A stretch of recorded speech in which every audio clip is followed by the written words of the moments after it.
Welcome to the Future Strong podcast. Today we're embarking on a really crucial exploration into an area that touches so many of us, understanding the unspoken struggles our children might be facing.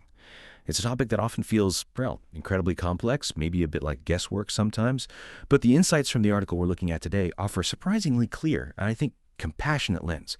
We're examining key ideas from an article called 7 Subtle Signs Your Child May Be Struggling Mentally by Chris Coulter over on the Mentor Well.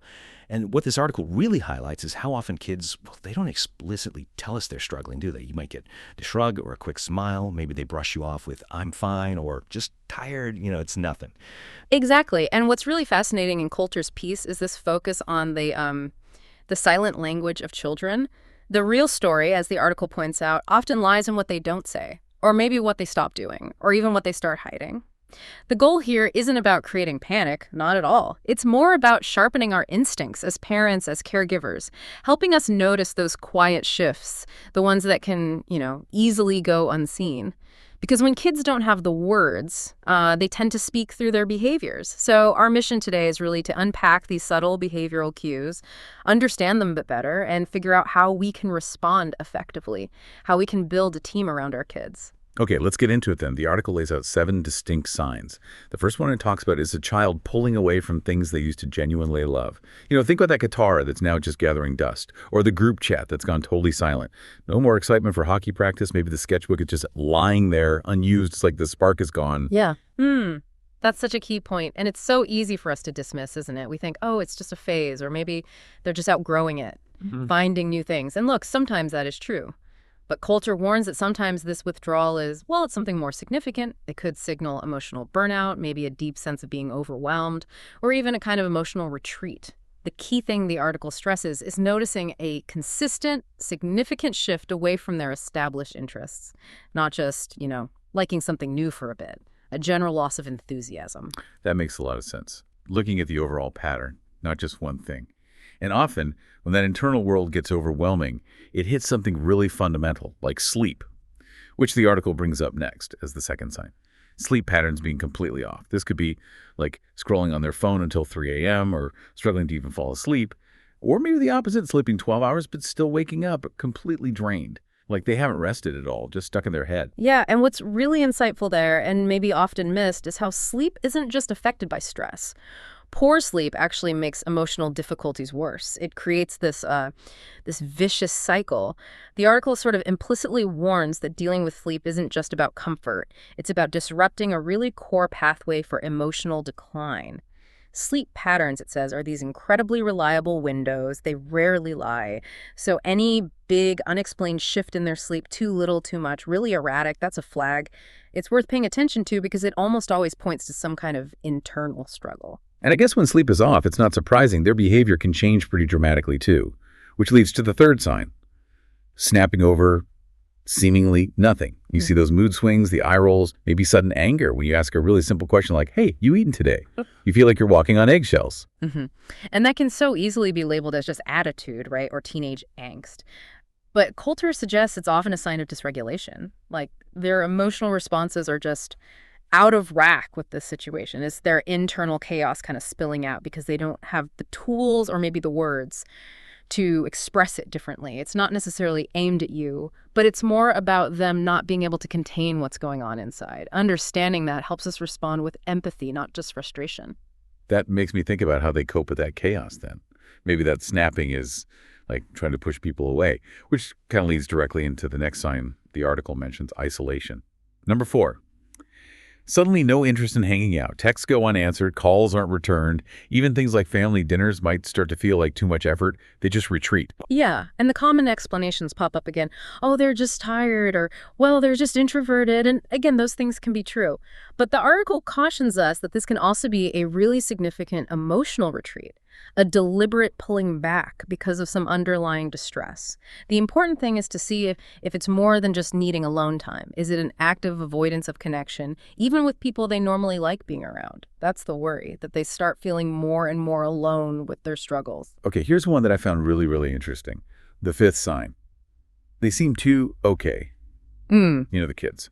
Always polite, always smiling, never seem to cause any trouble, and, crucially, They never ask for help. They never admit they're finding things hard. They just seem perfect. Right. And this one is so counterintuitive, isn't it? As parents, we might look at that and think, phew, great, they're fine, got it all together. Yeah. But the article points out this isn't always true emotional balance. Often it points towards perfectionism, maybe intense people-pleasing, or, and this is really key, the belief that their pain would just become our burden, so they hide it to protect us.